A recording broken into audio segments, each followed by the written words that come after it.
Hello বন্ধুরা, কেমন আছেন সবাই? সুচিস ক্যানভাসের নতুন একটা ব্লগে আপনাদের স্বাগত জানাই। আপনাদের সাথে আজকে একটা জিনিস আলোচনা করব বলে এসেছি। শুক্তো, এটা তো সবাই জানে, শুক্তো রেসিপিও সবাই জানি আমরা। বাঙালি বাড়িতে শুক্তো হয় না এরকম বাড়ি বললে নেই বললেই চলে। তো শুক্তো তো আমরা নানান রকম খেয়েছি, পাঁচমিশালি শুক্তো, তারপরে লাউয়ের শুক্তো, ঝিঙে শুক্তো, চাল কুমড়ো শুক্তো। আমার দিদা রান্না করতেন চাল কুমড়ো শুক্তো নারকোল দিয়ে, অসাধারণ টেস্ট হতো। আমি জীবনে কোনোদিন দিদার মতন, আমি রান্না করেছি বহুবার চাল কুমড়ো শুক্তো, কিন্তু দিদার মতন কোনোদিন আমার হয়নি, মানে হাতে জাদু ছিল। তো ছোটবেলায় একবার আমার এক বন্ধুর বাড়িতে তার ঠাকুমার হাতে ভাঙাচোরা শুক্তো খেয়েছি, অসাধারণ টেস্ট ছিল। এটা পূর্ববঙ্গের একটা লুপ্তপ্রায় রান্না।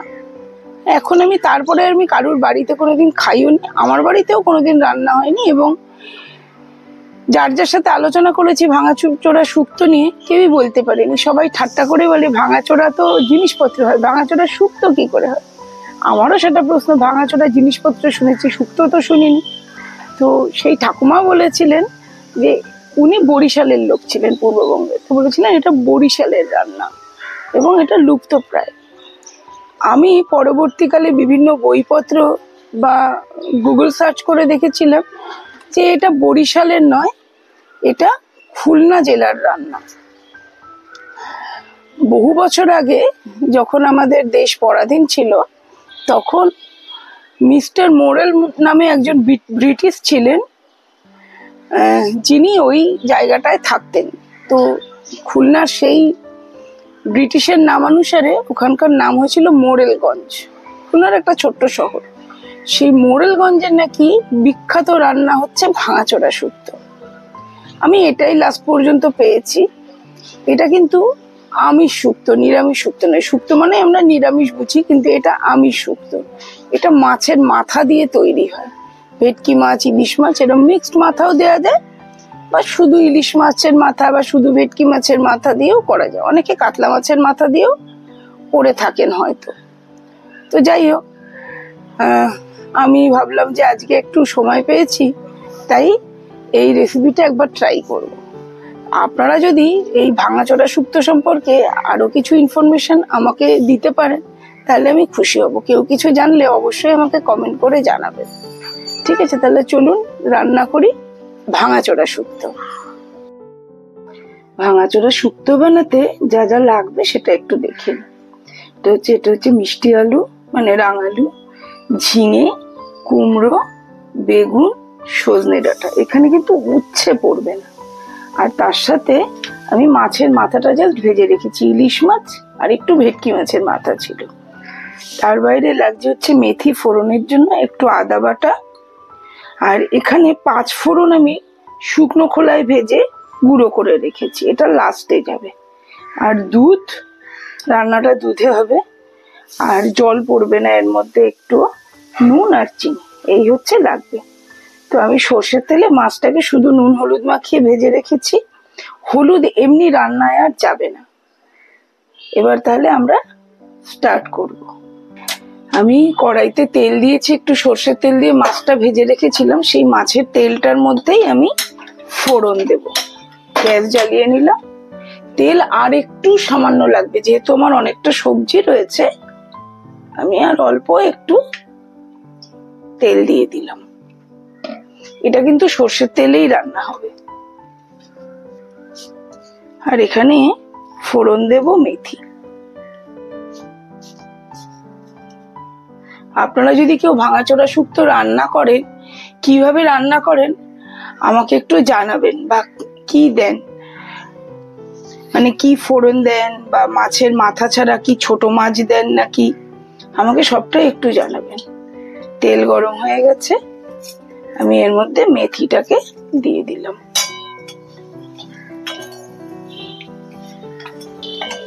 মেথিটা ভাজা হলে আমি প্রথমে দেব হচ্ছে এই রাঙা আলুটা।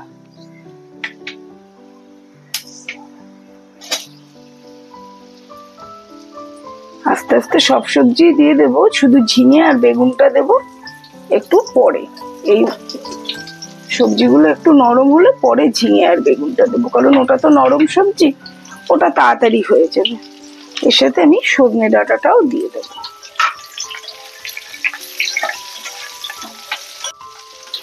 এবারে সবজিগুলো একটু ভাজা হয়ে গেছে, এর মধ্যে আমি একে একে ঝিঙে আর বেগুন, আগে বেগুনটা দিলাম, এরপরে ঝিঙেটাও দিয়ে দেবো। দিয়ে আমি নুন দিয়ে দেবো, নুন এবং চিনি। একটু মিষ্টি তো, শুক্তো তো একটু মিষ্টি মিষ্টি হয়, নুন দিয়ে দিলাম পরিমাণ মতো, এবং এই 1 চামচ মতন চিনি দিয়ে দেবো। এরপরে এটাকে ভালো করে কষিয়ে নেব। এতে কিন্তু কোনো লঙ্কা পড়বে না। আমার না পূর্ববঙ্গের হারিয়ে যাওয়া রান্না, এগুলো বানাতে আমার ভীষণ ভালো লাগে। যে রান্নাগুলো এখন আর সেরম ভাবে তৈরি হয় না, আমার এসব রান্না গল্প শুনতেও খুব ভালো লাগে। দেখুন সবজিগুলো সব নরম হয়ে গেছে, এর মধ্যে আমি মাছের মাথাগুলো দিয়ে দেবো, দিয়ে একটু ভেঙে ভেঙে দেবো। এর মধ্যে আমি দিয়ে দেবো এই আদা বাটাটুকুনি, এই 1 চামচ মতন। এবার গ্যাসটা বাড়িয়ে দিয়ে আমি এটা একটু ভালো করে নেড়ে নেব। এর মধ্যে আমি দিয়ে দেবো অল্প একটু দুধ। আর এটা না একটু শুকনো শুকনো হবে, এটা কিন্তু ওরম শুক্তোর যেমন গ্রেভি থাকে ওরম গ্রেভি কিন্তু থাকবে না, একটু মাখা মাখা রান্না, ওই জন্য খানিকটা দুধ আমি দিয়ে দিলাম। আচ্ছা, দেখুন আমাদের ভাঙাচোরা শুক্তো প্রায় তৈরি হয়ে গেছে। আমি এই দুধটুকুনি লাস্টে দিয়ে দিলাম, দিয়ে এই নামানোর আগে গ্যাসটা একটু বাড়িয়ে দিয়ে আর একবার একটু ফুটিয়ে নেব, যেহেতু দুধটা দিয়েছি তাই একটু ফুটিয়ে নিলাম। এবার এই যে 5 ফোড়ন শুকনো খোলায় ভেজে রেখেছিলাম, এইটা লাস্টে দিয়ে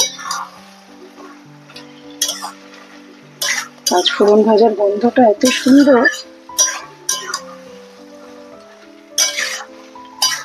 আমার ভাঙাচোরা শুক্তো রেডি হয়ে গেছে। এবার নামিয়ে একটা বাটিতে সার্ভ করব। আমাদের ভাঙাচোরা শুক্তো রেডি হয়ে গেছে। আপনাদের যদি এই রেসিপিটা ভালো লেগে থাকে তাহলে লাইক, কমেন্ট, শেয়ার এবং সাবস্ক্রাইব করার অনুরোধ রইল। সবাই ভালো থাকবেন, সুস্থ থাকবেন। দেখা হবে সুচিস ক্যানভাসের পরের একটি নতুন ব্লগে। টাটা।